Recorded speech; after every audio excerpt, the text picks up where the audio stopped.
Hey everyone, how are you all doing? Today we're taking a look at the Marvel Legends Infinity Saga Iron Man Mark III, and this thing is so much better than I thought it was going to be. From like the promotional images and everything, it just, I don't know, it didn't appeal to me really all that much. Like I love the first Iron Man movie and I love this suit, but having it in hand, it's so much better than I thought it was going to be. It does have its problems, but it's just insane how good this thing is. So without further ado, let's get to know what he comes with. Starting off right here, as you can see on the figure right now, he has the helmeted head sculpt, he has fists, as well as this part right here, which pops off on the arm, on the forearm. It's not like that on the other side, but it's just a standard peg hole, and you can see there's actually some inner workings underneath there, which is kind of cool. So if you wanted to, you just take some silver paint, put that on there. You can see one problem that I have with the figure right now. There you go. And that piece just pops off like that. Even has some detail on the inside of it too, that's really cool. I love when Hasbro does attention to detail like that. And as for the swappable pieces on said forearm, we have the shield, which is pretty cool that he used at the end of the movie whenever Obadiah started firing at him. There's a little bit of red in there, some silver. You can see a fingerprint right there. That might be mine, or that might be from the factory. Nope, that was mine. Okay, cool. But yeah, that just plugs in. You can see the inner workings underneath, as I said before, and you just plug that in like so. You got a shield, and if you pop that off, it comes with also the tank missile, which this is painted very well as well. It has the same kind of gold and red to match the figure, which is always good. And you know, as I said before, the other ones, inner workings. So you just put that on there, port that in like so, and there you go.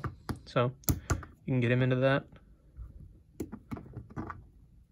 Get him into that firing a tank missile pose. Iron Man wouldn't be Iron Man without his repulsors, so of course he comes with 2 repulsor blast hands, but the craziest thing is, these aren't actually peg holes, so he doesn't come with any blast effects. It's crazy that there aren't any peg holes on this.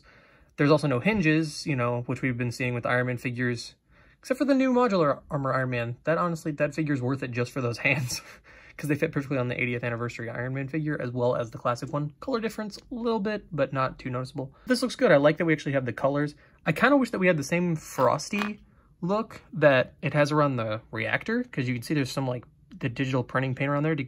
So whenever it's at a distance, it looks like it's actually lit up, which is so freaking cool. And then last but not least, we have the Iron Man helmet, face mask, shield is up, and then you can see the Robert Downey Jr. face underneath there.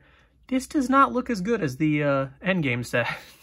The eyebrows are huge for some reason, and he's kind of looking off to the side a little bit, but it's not bad. It's really not. Like, I mean, I like it. I used it in a couple of pictures. It's good for a, if you don't have, which we don't actually have this kind of head. I do wonder if this can fit on some other Iron Man figures. So it sits a little high, but you can put it on the Mark 7. So if you just kind of cut that peg in half, you could probably do that. That wouldn't look too bad.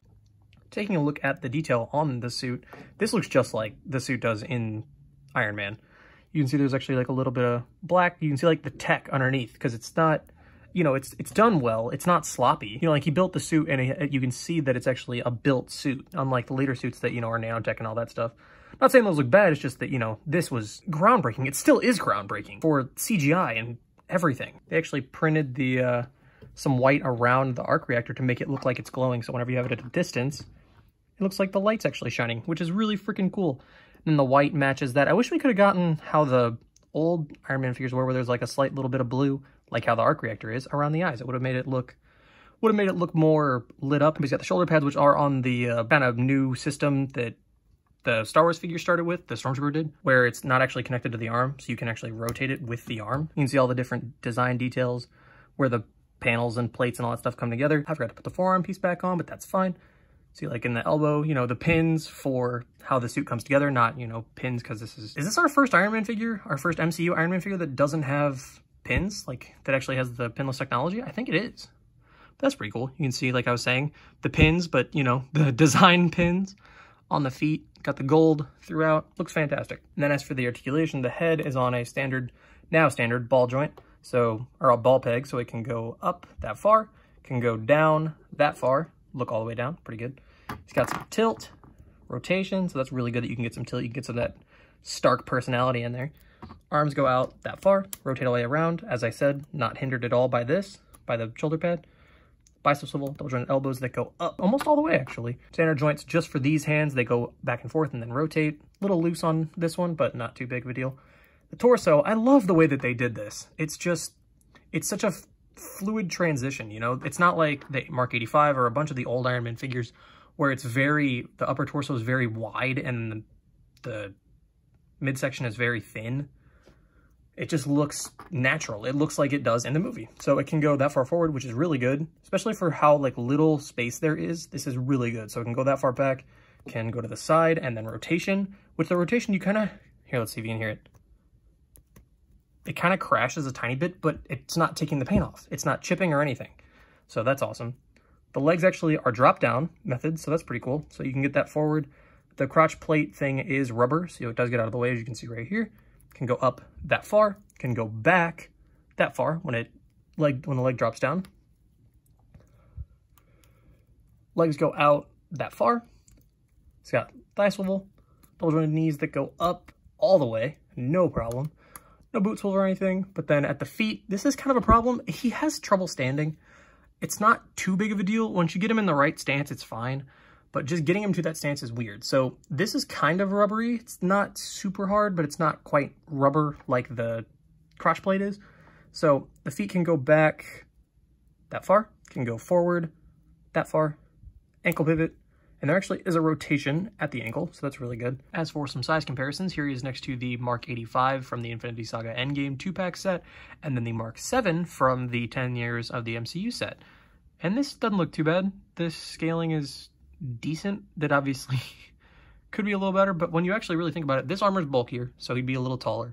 And this armor is, you know, light, compact, it's nanotechnology, so it actually would be shorter. So it actually makes sense. And sadly, we don't have an updated Marvel Legends Thor from his first movie, and we also don't have Cap's first suit, but it's fine. I'm fine. Everything's fine. But here he is next to the first Avenger, Captain America, and then the Endgame Cap, which is, the proportions are still so freaking weird. But yeah, this works. I think this obviously works better because this is more in scale, because he's just too short.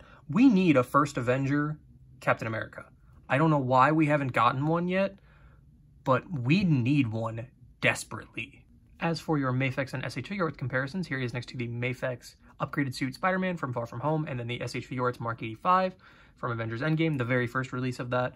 And this doesn't work. I mean, Peter, you could fudge it, you know, of course, get him some posing, all that stuff, but you really can't have these two suits next to each other without it looking insanely weird. But as with it's the same way with the Thor figures from the Legends stuff. For some reason, Iron Man and Thor are huge. I don't know why. They're not that big. They're not that much taller than everyone else in the MCU, so I don't know why they keep doing that. I hope that they fix that. And Loki was a good step in the right direction because they used existing parts, so he's actually shorter and more in line with how tall Tom Hiddleston is next to everyone else. So let's hope they do something like that with Thor Love and Thunder. And because the first episode of What If came out today, so here they are next to the Funko Amazon exclusive Captain Carter and Hydra Stomper, so this obviously doesn't work, but you know, I need those Legends What Ifs. I need them. So overall, I really enjoy this figure. He does have some problems, but they're not too bad to where you are completely turned away from the figure. You know, I mean, it would have been cool if we could have gotten an Iron Man, a Tony Stark head for it, but we have the one from the box set. It's a little small. I can't find it, but I've seen pictures where it's a little small. And of course, you know, hinges on the hands, we don't have those. On the repulsor hands, we also don't have peg holes for the repulsor hands, so that's kind of strange, but it is what it is. So let me know what you all thought about this down in the comments below, and I will catch you all in the next one. See ya.